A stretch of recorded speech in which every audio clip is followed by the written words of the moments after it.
দিয়ে শুরু করতে চাই। আপনারা কি আওয়ামী লীগকে ফেরত চান? এই খুনিকে ফেরত চান? যে খুনি আমাদের 2000-এর মতন ভাই বোনদেরকে হত্যা করেছে তাদেরকে কি ফেরত চান? এই বাংলার মানুষ 5ই আগস্টেই তাদের স্টেটমেন্ট দিয়ে দিয়েছে, তারা এই খুনিকে আর ফেরত চায় না। বাংলাদেশে আমরা এই খুনিকে আর ফেরত চাই না। আমরা অনেক জায়গা থেকে শুনতে পারি যে আওয়ামী লীগ ফেরত আসবে কিনা এটা আওয়ামী লীগের সিদ্ধান্ত, আওয়ামী লীগ ফেরত আসবে কিনা সেটা এই বাংলাদেশের রাজনৈতিক দলগুলোর সিদ্ধান্ত। আমি বলি এই সিদ্ধান্ত আওয়ামী লীগের না, এই সিদ্ধান্ত এই দেশের রাজনৈতিক দলগুলোর না, এই সিদ্ধান্ত আপনি আমি আমাদের মতন জনগণের। শুধু একটি কথাই বলবো, ডক্টর মোহাম্মদ ইউনূস, আপনি এই আহত এবং শহীদদের রক্তের উপরে দাঁড়িয়ে আমরা আপনাকে ক্ষমতায় বসিয়েছি। আমরা আপনার কাছে কোনো অনুরোধ করছি না, আমরা কোনো দাবি করছি না, আমরা আমাদের সিদ্ধান্ত জানিয়ে দিচ্ছি, আওয়ামী লীগকে নিষিদ্ধ করতে হবে। আপনাদের সামনে কয়েক ধাপ পর আবারও দাঁড়িয়েছি, কিন্তু আজকের দাবি কি আবারও ভিন্ন। সেই 8 মাস 9 মাস পরে আমরা আজকে এখানে দাঁড়াতে হচ্ছে আওয়ামী লীগ নিষিদ্ধের প্রশ্নে। এটা মনে হচ্ছে আমার কাছে এটা এই জাতির সাথে তামাশা ছাড়া আর কিছুই নয়। আমাদের এই শহীদ আহত ভাই বোনদের সাথে তামাশা করা হচ্ছে যে আওয়ামী লীগকে এই দেশের ছাত্র জনতা ঐক্যবদ্ধভাবে 5ই আগস্ট দাঁড়িয়ে দিয়েছে, তাদের নিষিদ্ধের জন্য আবার কেন রাজপথে দাঁড়াতে হবে। যে আওয়ামী লীগকে তাড়ানোর জন্য শহীদ আবু সাঈদ ওয়াসিম মুক্তার মতো হাজার জন জীবন দিয়েছে, কেন সেই আওয়ামী লীগ নিষিদ্ধের জন্য আবার রাজপথে দাঁড়াতে হবে। আওয়ামী লীগের ইতিহাস কি আমাদের অজানা? আওয়ামী লীগের ইতিহাস কি দেশের মানুষের অজানা? সেই 71 পরবর্তী সময় থেকে শেখ মুজিব গণহত্যা চালিয়েছিল রক্ষী বাহিনী। আজ থেকে 9 মাস আগে আগস্টের ওই 3 তারিখে ঠিক এমন সূর্যাস্তের সময় শহীদ মিনারের ওই উন্মুক্ত প্রান্তে দাঁড়িয়ে আমরা বাংলাদেশের ছাত্র জনতা একসাথে ঐক্যবদ্ধভাবে হাত উঁচু করে রায় দিয়েছিলাম। ঠিক তখন থেকে আজ 9 মাস পরে 2025 সালের মে মাসের এই 2 তারিখে এই বাইতুল মোকাররমের সামনে বাংলাদেশের ছাত্র জনতা আবার হাত উঁচু করে ঐক্যবদ্ধভাবে রায় দিবে। আমরা সেদিন এক হাত তুলে এক আঙুল তুলে এক দফা ঘোষণা করেছিলাম। আজকে আমরা এখানে ঐক্যবদ্ধ মুষ্টিবদ্ধ হাত উঁচু করব, আমরা সবাই মুষ্টিবদ্ধ হাত উঁচু করব।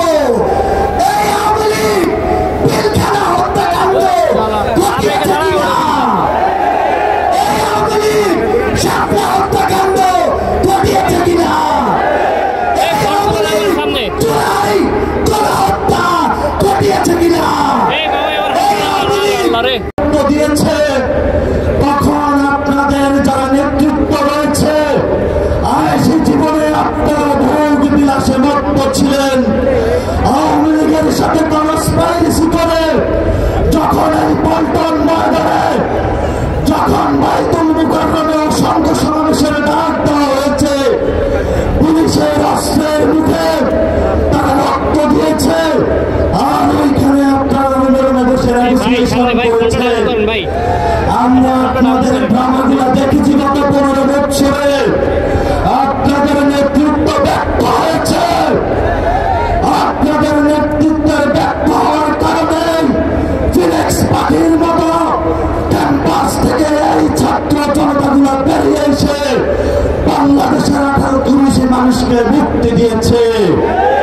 ভবিষ্যৎ বাংলাদেশের যদি নেতৃত্বের প্রশ্ন আসে তাহলে এই ছাত্ররাই নেতৃত্ব দিবে, এই ছাত্ররা সচিবালয়ে নেতৃত্ব দিবে, এই ছাত্ররা আর্মিতে নেতৃত্ব দিবে, এই ছাত্ররা বিশ্ববিদ্যালয়ে নেতৃত্ব দিবে, আর এই ছাত্ররা পার্লামেন্টে নেতৃত্ব দিবে। আমরা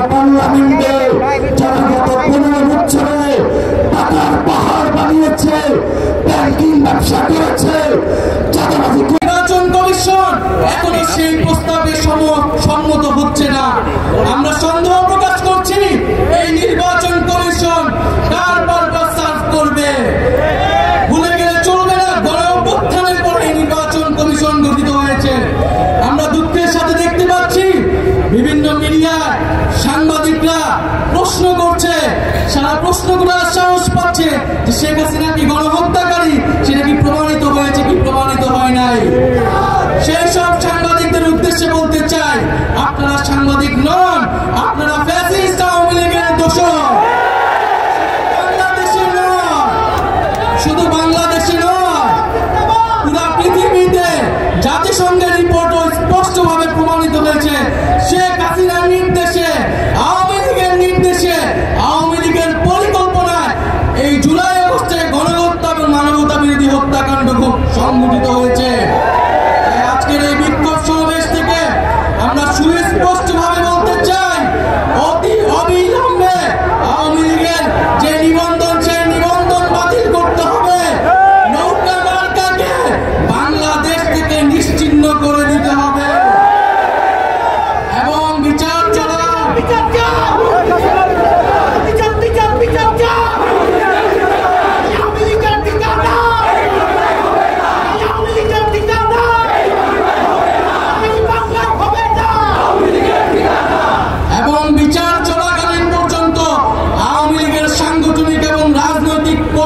কর্মকাণ্ড আইন করে নিষিদ্ধ ঘোষণা করতে হবে। প্রিয় বন্ধুগণ, আমরা জুলাই ঘোষণাপত্রের কথা বলেছিলাম, জুলাইকে সাংবিধানিক স্বীকৃতি দেওয়ার কথা বলেছিলাম, কিন্তু বিভিন্ন ষড়যন্ত্রের কারণে সেই জুলাই ঘোষণাপত্র এখনো আসছে না। ভুলে গেলে চলবে না, এই জুলাই গণ অভ্যুত্থানের ফলে কিন্তু আজকে বাংলাদেশে যারা রাজনীতি করছে, যারা